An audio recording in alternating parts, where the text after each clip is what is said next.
રાજકોટમાં મોટી કરુણાંતિકા સર્જાય છે। 4 બાળકોના ડૂબી જવાથી મૃત્યુ થયા હોવાનું સામે આવી રહ્યું છે। આપ જે પ્રકારે આ દ્રશ્યો જોઈ રહ્યા છો તે જનાના હોસ્પિટલ ખાતેના છે કે જ્યાં એક જ પરિવારના જે 4 જે બાળકો જે છે તે બેડી ગામ પાસે હળમતિયા તરફ જવાના રસ્તે જે ગુમો આવેલો છે ત્યાં નાહવા પડ્યા હતા અને તે સમયે 4 જ બાળકો જે છે તે ડૂબી ગયા હોવાનું સામે આવી રહ્યું છે। હાલ તમામને હોસ્પિટલ અત્યારે અહીંયા લઈ આવવામાં આવ્યા છે અને આગળ તેમની કાર્યવાહી જે છે તે પોલીસ સહિત પણ અહીંયા અત્યારે પહોંચ્યા છે। ઉલ્લેખનીય છે કે વીડીવાડા પીરની દરગાહ જે છે ત્યાં નજીક આવેલા તળાવમાં પહેલાં દર્શન કરવા ગયા હતા અને ત્યારબાદ એક બાળક ત્યાં નાહવા પડ્યા હતા અને બાદમાં 3 બાળકોના મોત નીપજ્યા હોવાનું સામે આવ્યું છે। હાલ સમાચાર જે સામે આવી રહ્યા છે તેમાં એક 18 વર્ષનો જે બાળક છે તેમનું મૃત્યુ થયું છે અને અન્ય જે નાના બાળકો છે જેમાં 5, 7 અને 10 વર્ષની ઉંમર હોવાનું સામે આવી રહ્યું છે। એટલે કે કુલ 4 બાળકોના મૃત્યુ થયા હોવાના સમાચાર જે છે તે સામે આવી રહ્યા છે। સ્થાનિકો જે છે તેમના દ્વારા ડૂબેલા બાળકો જે છે તેમને બહાર કાઢવામાં આવ્યા હતા તળાવમાંથી અને બનાવ સંદર્ભે એસીપી જાદવ સર છે તે અત્યારે જનાના હોસ્પિટલ પહોંચ્યા છે। સર, આખી દુર્ઘટના કઈ રીતે બની છે? આજરોજ બપોરના 2 વાગ્યાના સુમારે સોહન કરીને છે છોકરો, એની બર્થડે હતી અને એના અનુસંધાને બેડી ગામની સીમમાં આવેલ વીડીવાડા પીરની દરગાહ છે, એમાં ફલકુ ડેમ છે, ત્યાં તળાવ છે, ત્યાં નાવા છોકરાઓ ગયેલા અને નાની ઉંમરના છોકરાઓ હોય 7 થી 10 વર્ષની ઉંમરના 3 છોકરાઓ હતા અને એક 17 વર્ષનો છોકરો હતો। આ જ્યારે નાવા ગયા ત્યારે ડૂબવા લાગતા 17 વર્ષનો છોકરો પણ બચાવ વચ્ચે પડતા 4 છોકરાઓનું મરણ થયેલ છે અને હાલ હોસ્પિટલમાં છે। સર, અંદાજિત આ બધા બાળકોની ઉંમર કેટલી હશે? આ બધા બાળકોની ઉંમર 7 થી 10 વર્ષની છે। 3 બાળકોની 7 થી 10 વર્ષની અંદર છે અને મોટો છે 17 વર્ષનો। આજે કોઈનો બર્થડે પણ હતો એવી વાત છે? હા, સોહનનો બર્થડે હતો ને। એટલે દર્શન કરવા ગયા પછી? હા, દર્શન કરવા ગયા ને પછી નાવા ગયેલા અને બનાવ બનેલ છે, આકસ્મિક બનાવ બનેલ। એમાં એવું હતું, એક છોકરો ડૂબ્યો, અંદર નાવા ગયો હતો અને એમાં ડૂબતો હતો, મારો મોટો ભાઈ નાનો ભાઈ બચાવવા ગયો અને એની વાહે 2 છોકરા બીજા પડ્યા એટલે એ એક છોકરો 3 જણાનો ભાર ન ઉપાડી શક્યો એટલે એની કારણે 4 છોકરા અંદર ડૂબી ગયા। અમે અહીંયાથી ઘરેથી 10 મિનિટમાં અહીંયા પૂગી ગયા હતા ને એનો જીવ ગુમાવી બેઠા।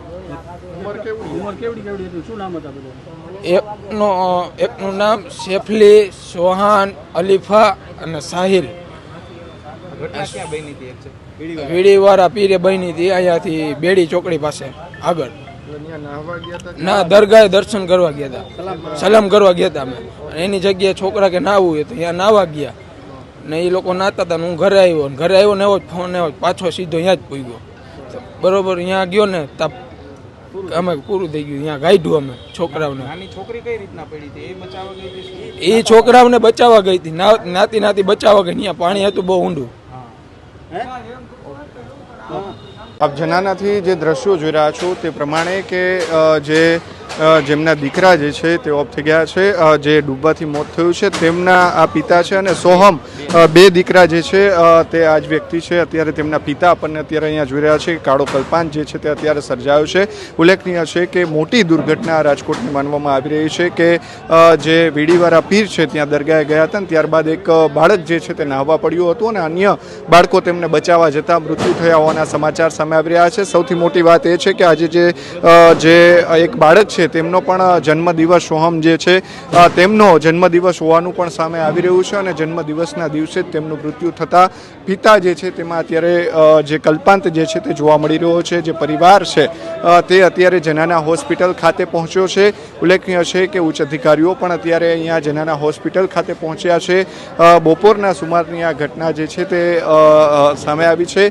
જે વીડીવાળા પીરની જે દરગાહ છે ત્યાં દર્શન કરવા માટે ગયા હતા અને ત્યારબાદ જે પછી ત્યાં જે તળાવ જેવી જગ્યા છે ત્યાં નાહવા પડતા એક બાદ એક બાળકો તેમને બચાવવા જતાં મૃત્યુ થયું હોવાનું સામે આવ્યું છે। હાલ એક 18 વર્ષીય અને બાકીના 5 થી 10 વર્ષના 3 બાળકો જે છે તેમના મૃત્યુ થયા હોવાનું સામે આવ્યું છે, જેમાં સોહમ નામનો જે બાળક હતો તેમનો આજે જન્મદિવસ હોવાનું પણ સામે આવી રહ્યું છે। એટલે કે જે પરિવાર છે તેમાં કાળો કલ્પાંત સર્જાયો છે। કેમેરા પર્સન કેવિન નિમાવત સાથે મયુર સરવૈયા, સ્વરાજ મીડિયા, રાજકોટ। ખેડૂત ભાઈઓ છે ખેતરમાં ડ્રોન ઉડાવતા હોય છે ત્યારે આપણે એક પ્રશ્ન સતાવતો હોય છે કે જે આપણે અત્યાર સુધી જીપીએસ ટેકનોલોજી વાળા ડ્રોન વાપર્યા છે, જેથી કરીને મોબાઈલ ટાવર છે અથવા તો હાઈ ટેન્શન લાઇન પસાર થતી હોય, કોઈ વૃક્ષો હોય, ત્યારે જે જીપીએસ ટેકનોલોજી ટેકનોલોજીવાળા ડ્રોન છે એમાં ટકરાય અને ટ્રેસ થાય છે.